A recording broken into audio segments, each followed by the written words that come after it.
I was coming back from the Dnipro region. There was a drone engineering team we were interviewing, and it was some pretty good interviews. We're gonna use it for the drone documentary that I filmed.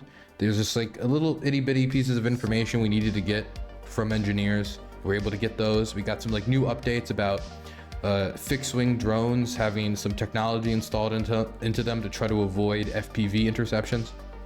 So I wanted to ask them about that. I wanted to get some clarification about artificial intelligence integration. And so we went there, we interviewed them, and we also got to talk to them about like the general situation. It was the 33rds actually, by the way, the 33rd Mechanized Brigade. Anyway, we finish up the interview and we do like a 2.5 hour drive back to the city of Kramatorsk. I don't really care which. It's a big city. I'm fine saying that out loud. And we're driving back, and we just get back to Kramatorsk, and it was a long drive, and it's, I believe, like 11 p.m., meaning it's well past curfew. Now, I can be out past curfew. Most civilians cannot. I am one of the few civilians that can, because I have military ID associated with the Ministry of Defense as a press card. When I say military ID, I don't mean I'm a military, but I have a press card that's associated with the military.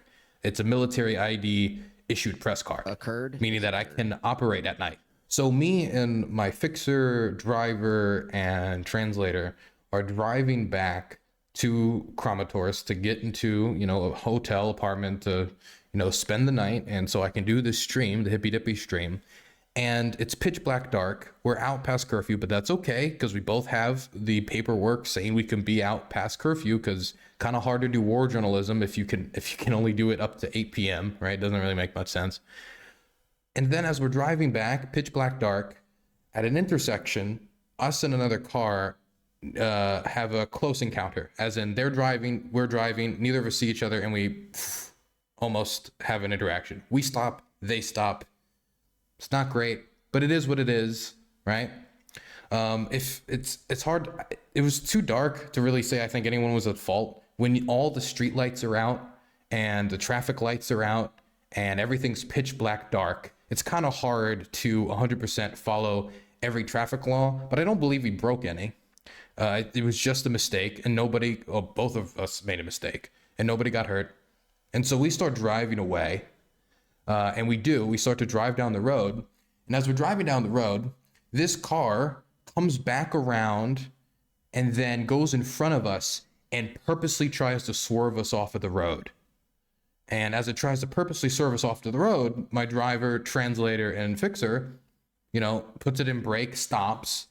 And then the guy who swerved us out of the road, it's just like, it's in front of us for like 10 seconds. And we're like, what's going on? And I don't know what's happening.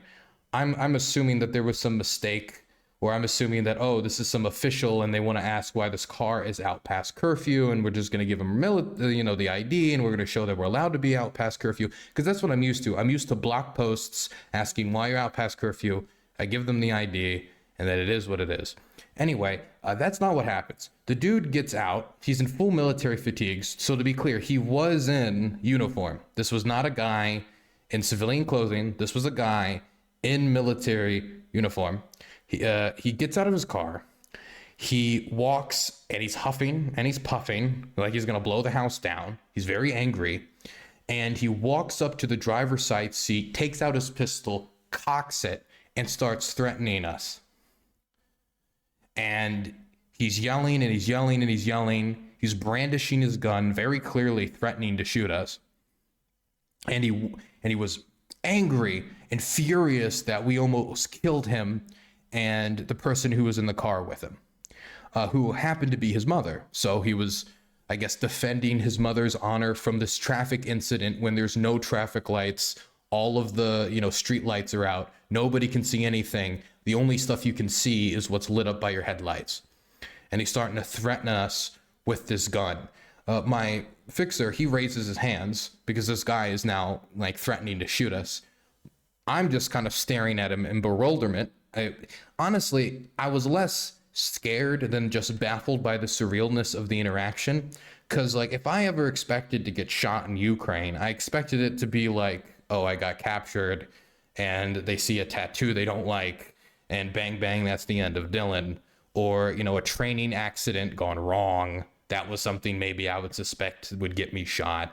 You know, a ricochet off of one of these training ranges comes out, hits me in the neck, and then I'm gone. That's how I would expect to get shot. I wouldn't expect to get shot in a road rage incident that I didn't need to come to Ukraine to get shot in a road rage incident. Okay, I could get shot in a road rage incident in the United States very easily. Okay, I do this. I don't know if this is an importation of American culture, but no, I don't need to go all the way to this country to get shot in a road rage incident.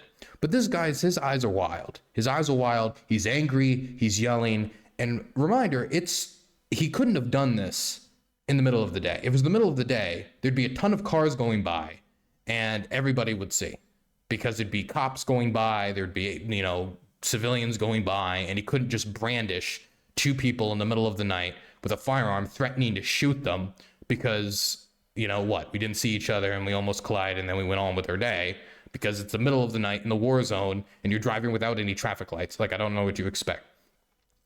But because it's the middle of the night and there's no one there, he feels big, he feels strong, and he felt even stronger once he found out that we were press, because my fixer, when asked, like, who are you? He says, press it. Which, you know, press. And so at that point, press. Now he knows we're not SBU. He knows we're not military. He knows we don't have a faction.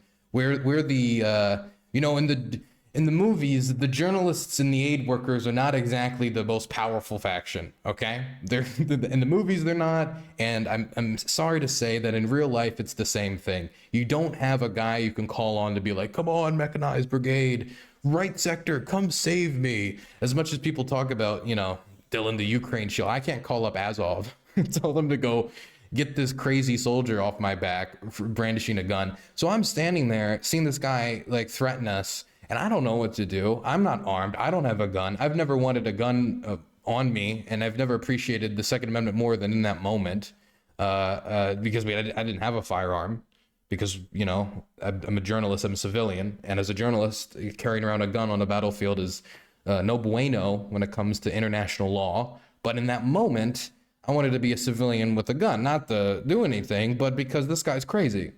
And as much as people talk about like all the incidents of soldiers going back to Russia that were like former prisoners or otherwise getting involved in like violent incidents and stuff like that, war breaks men all across the board. It breaks men over there psychologically, and it breaks men over here psychologically. And when you're engaging in like mass conscription policies and stuff like that, you're also taking, you know, all the sectors of society, and that means all of the good sectors, and that also can mean all of the bad sectors, including the crazy sectors, if the war itself isn't the thing that drives someone crazy. But if they're already crazy and then you put them in a war, you make them see some stuff, they can get even crazier. That's not me saying that this guy was scarred by the horrors of war, and so therefore he threatened to shoot me and my fixer and translator because he's a victim. This guy could easily just be like a conscription officer who's on a power trip, who sees nobody around, so he thinks he can just like bully these two guys in a car. Now, if this was something different, by the way, this could have gone very differently for the guy. And that's also why, like, I'm not particularly, like, I'm a little miffed by it. I'm a little angry by it. It's making me wish I had a gun. I don't. It's making me wish some things. But I also know that if this guy ever does this to somebody else in the middle of the night, I mean, the only people that are out past curfew are going to be soldiers, people of triple letter agency, right? Or press, right? Now, let's say he did this and it was an SBU guy in the driver's seat or in the co-driver's seat, then this dude would probably disappeared. Bye-bye. Mama left in the mama left in the passenger seat on the side of the road. But because we were two, you know, officers of the truth, I don't know, whatever you want to call journalists, he felt like he could bully us and act like a thug. And so he demanded, with a gun, that my, fixer and driver apologizes to his mother. It's bizarre. It's crazy. And to be quite honest, I don't see how that helps his mom. Because in my mind, right, if I was trying to think of a way to make my grandmother proud, now I was raised by my grandmother, and I think that's Now, I'm not going to say that grandmothers are better than mothers, but it's maybe a little bit of a higher standard, okay? Maybe a slight higher standard. I would not do it by threatening people with death in front of them for her honor. I think that my grandmother would be horrified to see me brandishing a firearm in a road rage incident, thinking, number one, I'm going to get somebody else killed and I'm going to kill somebody. Or number two, I'm going to get myself killed because I'm going to do it to the wrong person. And, you know, next person he pulls a gun on that like that, maybe they will be armed and they'll be crazier than him and they just shoot him in the head. So again, like this guy, I think, is on a collision course with fate. You know, he's tempting fate a little bit. Anyway, my fixer, you know, his hands are up. My hand is at my side. I don't have any weapon, but my hand's on my like pocket that has a knife in it. It's not like that's gonna do anything, but I didn't know what else to do because it's like I'm just sitting there staring, like it's surreal. I was less scared than just kind of baffled by the situation and trying to process what was really happening. And I knew in the situation, like, he couldn't just shoot us, right? Because I'm a journalist, and not only am I a journalist, I'm an American journalist, and I have not pulled my passport as like, I'm an American, I am great because I am America, caw, caw, caw. I've never done that before because I don't feel there's a need to. So it's, you know, it's goofy. But if an American journalist just gets shot on the side of the road dead with a fixer who's in a very tight-knit church community, like that's not gonna just go away. It's gonna get attention. Somebody will notice that. Somebody will start looking around. They might start trying to figure out the security camera footage if there's any, even though it's dark at night. It's gonna cause problems. People will look into it, and it'll be a news story. It'll be a news story if I get shot in the head on the side of the road. So I was of the opinion that like this guy's not gonna do anything, right? This guy's not gonna shoot me. This guy's not gonna shoot my fixer, driver, or anything. And so I was just kind of staring at him, just kind of waiting for him to like get it out of his system, right? Because I could be like, back off or whatever. That's not gonna do anything. It'll just piss him off probably more. So I'm just kind of staring at him. Bogdan eventually, the dude like opens the door, like he's getting physical with the car. He opens the door and demands that my, translator and fixer and such comes and demands. He goes and apologizes to his mother, gun in hand.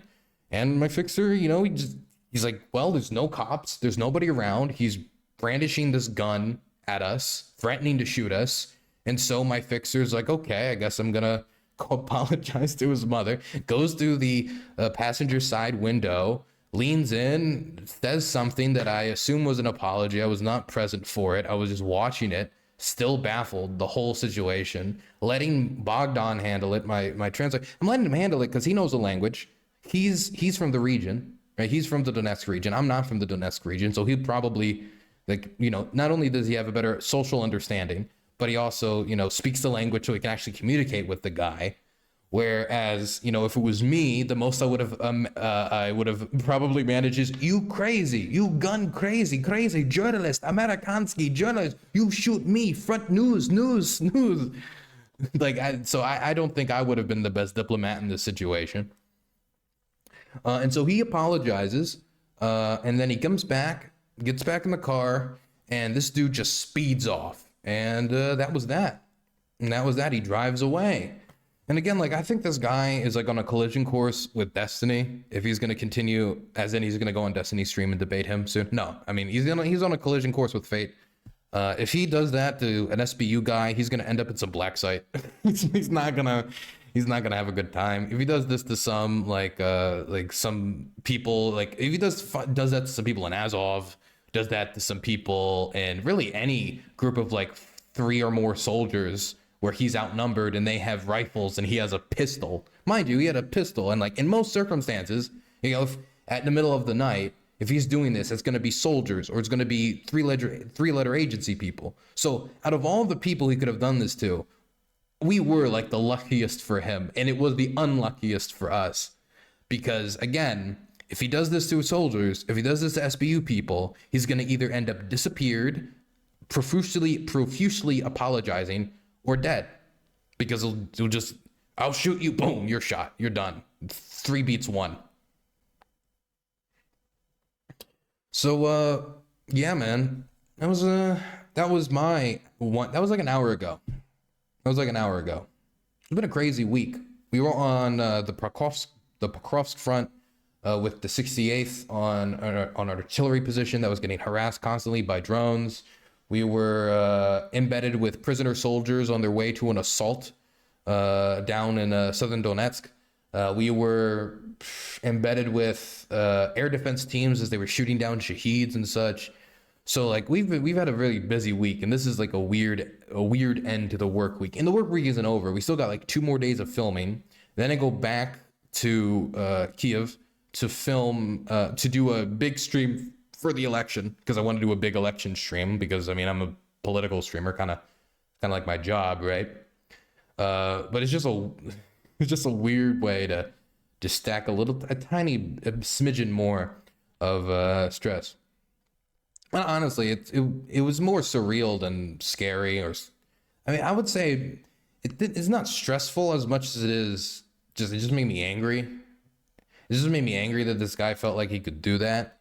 It made me angry at the fact that this guy has a gun, and he has power, and he can sway power over people like that. And if he feels comfortable enough to do this to us in the middle of the night, when we could have easily been 3-letter agency people who could have disappeared him, then there's a chance that he probably is more than comfortable doing it to like locals and like to other civilians who are not press or who are not officials. Cause like, I mean, again, we're just 2 random people in a car that he had not even, we didn't crash. It wasn't even, we had a very close call. There was like a 25 feet between our cars when we like, so it wasn't even like a particularly close, like almost car accident situation. It was, again, there are no traffic help. There is no lights, no street lights, no traffic lights. It's the middle of the night, darker as dark can be. And this guy decides after an incident like that to start brandishing a gun at random people. And I mean, today those random people were us. Tomorrow those random people could be Kraken. Tomorrow those random people could be like the Kramatorsk mayor, or some government official, or just some cops who will remember. And man, I really wish I like took a picture of like the license plate or something, so I could, throw it around somewhere, ask some people. But I didn't get any pictures. I was more baffled by the whole situation to even like think about taking a picture or anything else. Whoa. Bro, Dylan, what happened? Well, you get threatened from a gun from time to time,